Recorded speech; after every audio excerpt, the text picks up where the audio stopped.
Hi everybody, this is Joy Bitch Chat, and this is my channel, the Joy Bitch Chat channel. And today, 2 for Tuesday, this is the second half of 2 for Tuesday, and it's going on 5 something in the morning. Oh my goodness, look at that. 5:21, the kids are about ready to get up. I gotta go feed them breakfast soon. Anyways, I wanted to say a few things. One, the bathroom laws, they're stupid. I don't give a darn what bathroom you use. I use the bathroom of my gender, which is female. I am female, female, female. No matter what kind of female, I am female, female, female, female, female. Alright, so Governor Abbott, take your governorship, and all you Republicans in Austin, shove it where the sun don't shine, because we have the right to use the bathroom of our choosing. We are not child molesters. We are not rapists. I've been raped. And I was raped in a hotel room. So don't ask me about raping somebody, because I don't rape nobody. I don't have anything to rape with. But here's the one thing I will tell you right now. Rape is evil. Rape is nasty. Rape is mean. And rape is rape. And I don't care if the Republican in Virginia or a Republican in Texas says that rape is not evil, that it is a consensuous thing, and that when you get pregnant from it, that you should carry the child and not abort it. But let me tell you something. Maybe you should carry the child and see how you feel for the next 18 years of your life when you look at that child in the face every day and say, yeah, you're a product of a rape. Bottom line, I'm me. Allow me to be me. Allow me to use the bathroom of my gender. Governor Abbott, I really wanted Wendy Davis to be governor, because I thought she'd be a lot like Ann Richards, a real cool chick from hell. Ann Richards was the governor, and she came in on a leather jacket and a motorcycle. She was my type of governor, okay? But for too long of a time, ever since LBJ became President of the United States, it's been a lot of Republicans and very few Democrats have been running this state.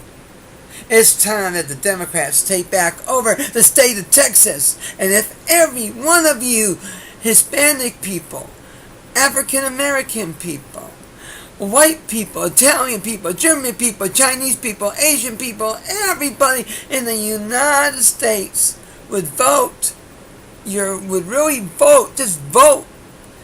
And even in Texas, if you vote, we would win the governorships of every state, the senators of every state, and the president of the United States. We would have a real free country, and the Republicans would be nobodies. So think about that. Think about how your vote counts. And it should make it. I mean, too many people think, well, I'll just go let the other person vote. Now, let me tell you something about me. I was supposed to vote absentee, but somewhere along the line, some dirty pool came, and my ballot didn't show up. Sharon's ballot did, but my ballot didn't. That is the first time that I didn't get a chance to vote for a president since I've been 18. The bottom line is that I take my voting seriously. I don't care if it's mayor, governor, senator, I take it seriously. But I am a product of Nevada, California. I'm just here to take care of some things. I left this state because of screwy stuff that was going on back in 2002. I'm performing on the street corner. And these people who saw me for years on the street corner, all of a sudden decided I was a sore spot. So they tore out the street, tore out the sidewalk, rebuilt the street, and beautified the whole street corner to where there was no place for me to perform. Why? Because they wanted to get rid of me. That was the most easy one. They had it indirectly. I mean, I had the city water department on me.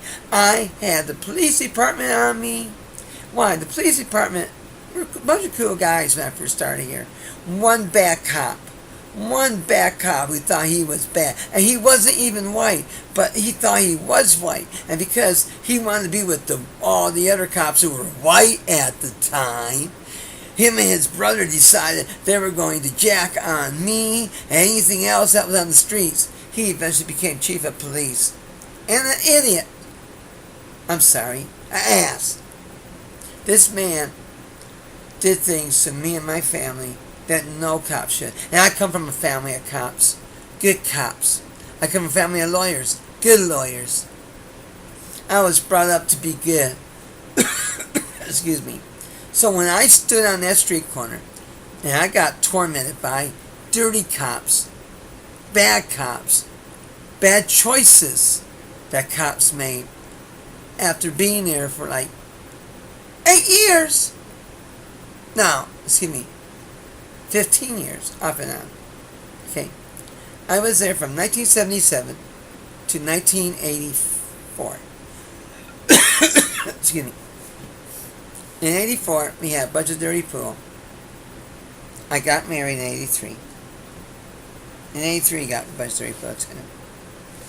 I took some time off to raise my oldest daughter. Anyways, I was told to leave town. I was literally told by Officer Solomon to, what's the last thing I gotta do? I'm gonna run you out of town. Excuse me. Throat's dry. Anyways, to make a long story short, Solomon didn't get his wish. He didn't run me out of town. Because I said, dude, you know, this is America last time I looked. And this is Texas. This isn't Dodge. And I'm an American. And I have the right to be here. Now, anyways, they were bigots.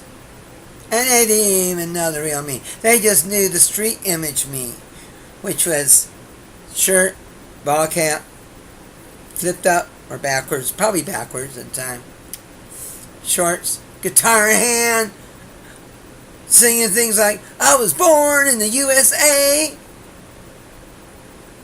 Actually, I was hatched in the USA from a dinosaur egg. Okay. Anyways, bottom line, people wanted to get rid of me. So in 2002, I finally packed it in and said, it's time to go to Vegas. Viva Las Vegas. And my goal in Vegas was to do the one thing I was supposed to do in 1982. 20 years later. Yeah. 20 years later.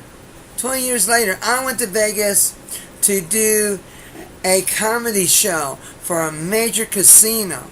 That was my goal, to do a comedy show. You know, 2 nights here, 2 nights there. Yeah, it is me, Joey Bitch Jet, the transsexual bitch from hell.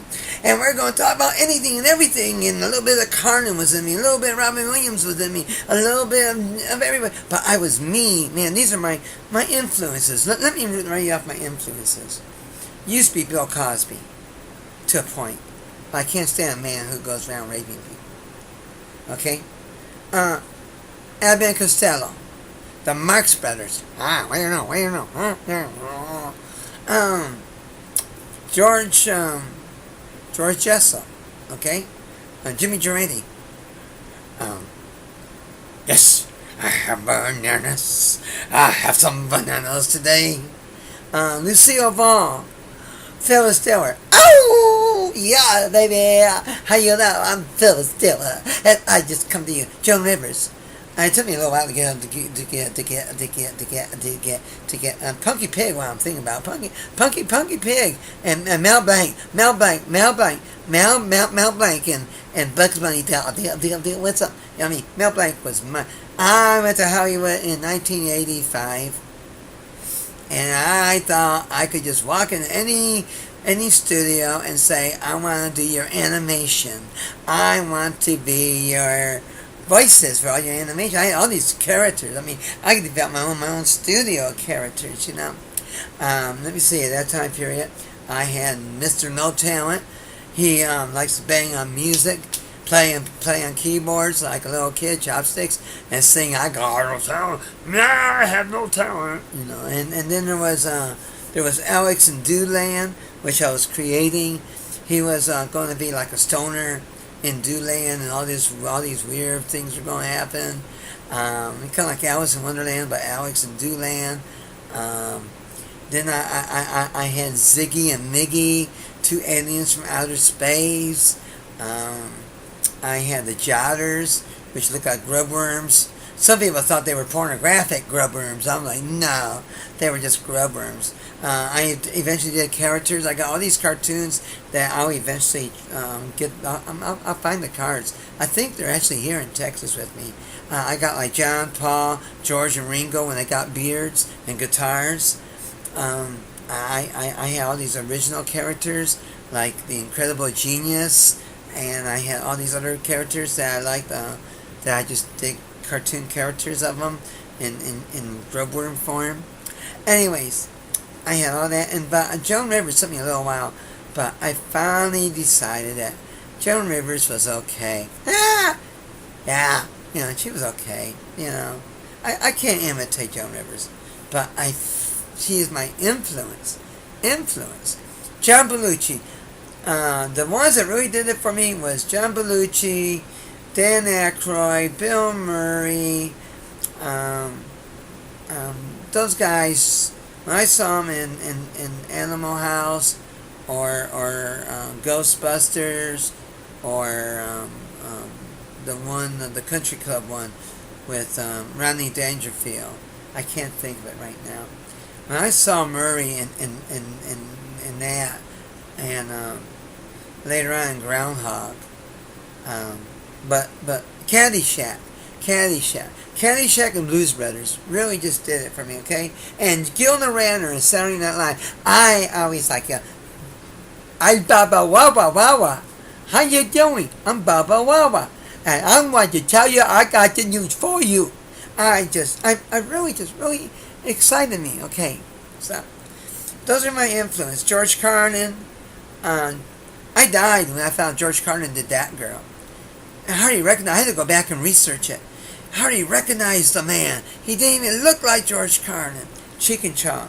Cheech and Chong were my heroes, okay? So that's it. Comedy. That's where I was going. Vegas. Las Vegas comedy. Instead, I was still parenting my youngest daughter. Did comedy. Tried to comedy. Did punk rock. I did a lot of punk rock. And I also did adult entertaining. Yes. Can you imagine little me being an adult entertainer? And the phone actress thing was killer. Because I could just flip a button, be on all day, all night. Yes, honey, how you doing? So, that was my life. And anyways, I'm going back to Vegas with the help of all you people out there loving my show, loving my program, loving my channel, whatever you want to call it. It's making other people watch me. People that makes decisions. Anyways, maybe I should also say thank you to some major motion picture studios for accepting my writings and considering making movies out of them. Lionsgate is one of them. The Boys Are Back in Town. There's a sub-production company there that are rewriting the script, kind of. It's based upon me and 3 of my friends coming back in town 10 years later and just rocking Detroit, Michigan. It's basically the title of the song actually came from Thin Lizzy. I admire Thin Lizzy, the band from Dublin, Ireland. Phil Lynott, which is awesome. Anyways, every time I hear this song back when I was in high school, I thought, oh, how cool, we're back in, we're not back in town, but we're in town. And I mean, I got friends that were getting busted for pot, but instead of busting them or giving them a ticket, they made them sit there and eat the pot right there in front of us. Or, we'd be in the car behind them, oh my God. Just so many things happened. And when we all got back together, it just gelled, you know. Um, some of it's real, some of it's fictional. The story is entertaining, and hopefully soon, maybe in 2019 or so, they might actually make a movie out of it. You know, it's in the script. It's in the script stage now, and you know, I wrote it, I screenplayed it. They're tuning it up, and they sent it back to me for approval, and we're going to rock and roll. And while we're doing that, I got some other things involved with studios, and hopefully I'm going to do a HBO, hopefully soon, with me, yours truly, on some live audience studio stage, talking about gender, comedy, the bathroom laws, everything, you know. So think about that, you know, interesting. You know, I could be the next. I could be the female Carnage. Yes, the bathroom laws. Yes, what bathroom do I use? It depends what day of the week it is, and how horny I am. Only kidding, only kidding. I would never use a man's bathroom. They are disgusting, nasty, filthy, and I don't like them. And I don't have anything to use it with. Operation, surgery. What can I say? It's gone, baby. Just gone. Gone, gone. I like it gone. Mother's Day weekend's coming up. We're going to have a few more things on our show.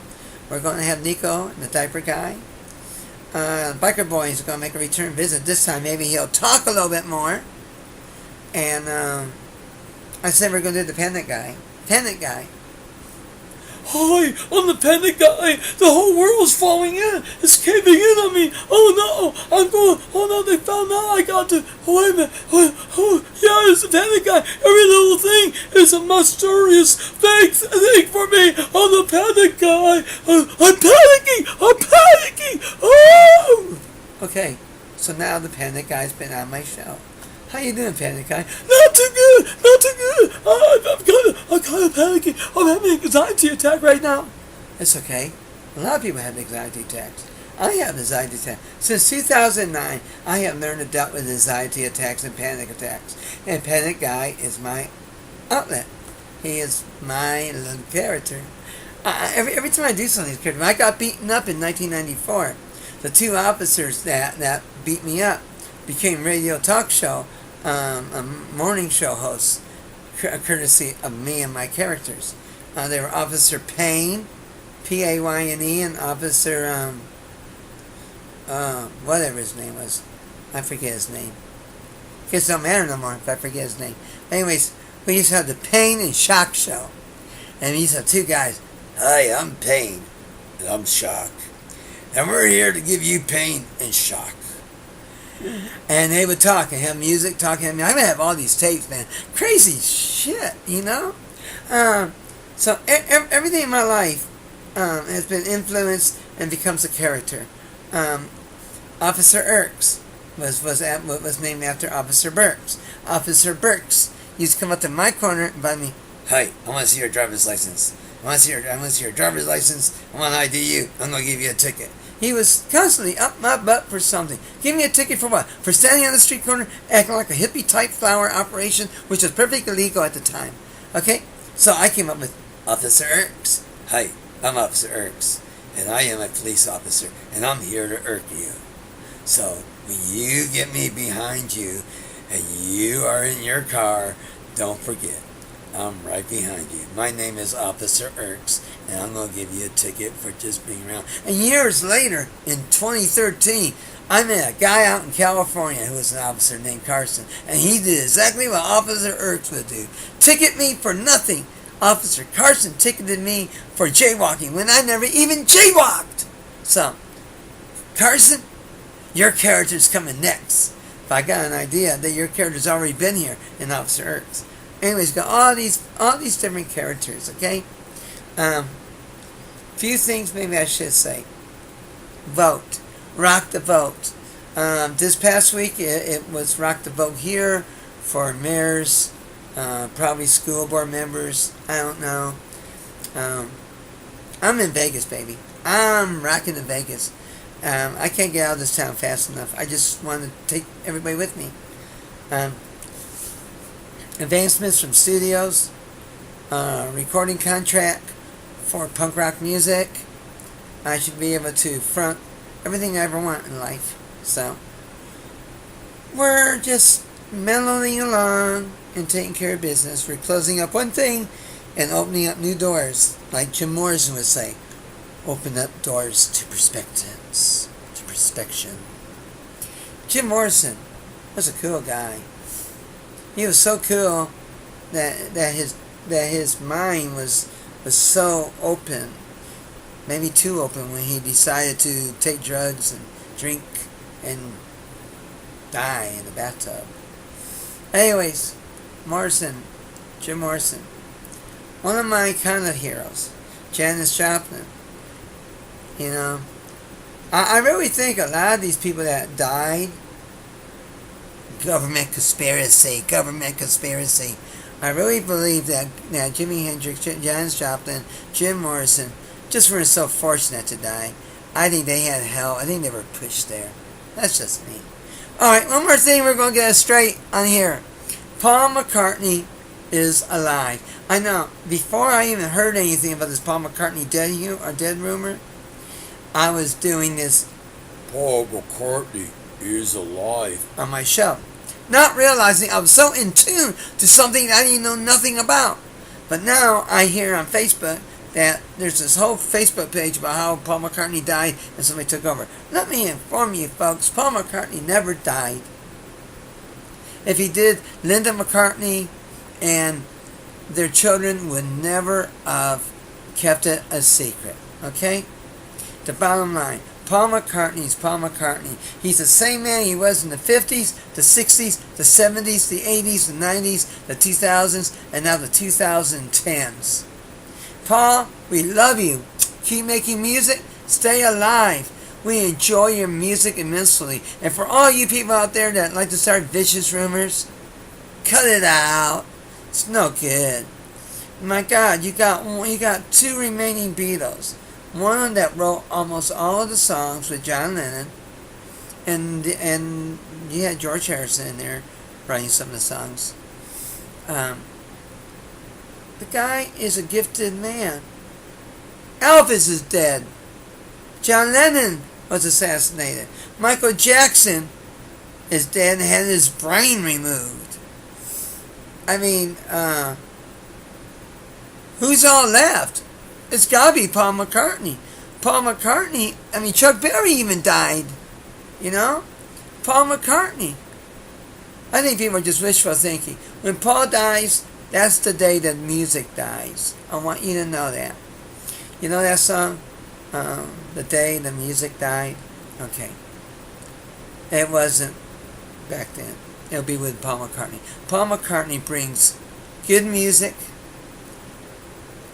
great heart, great soul to your living room, to your concert halls, to your music, period. I just got through viewing Paul McCartney doing a concert in Argentina where he had a little girl come up stage, play bass with him. This girl probably grew up to be some kind of a rock and roller. It was awesome. And it's awesome to think that a musician would allow a little kid to come up and play a gig with him or them. So Paul McCartney lives on.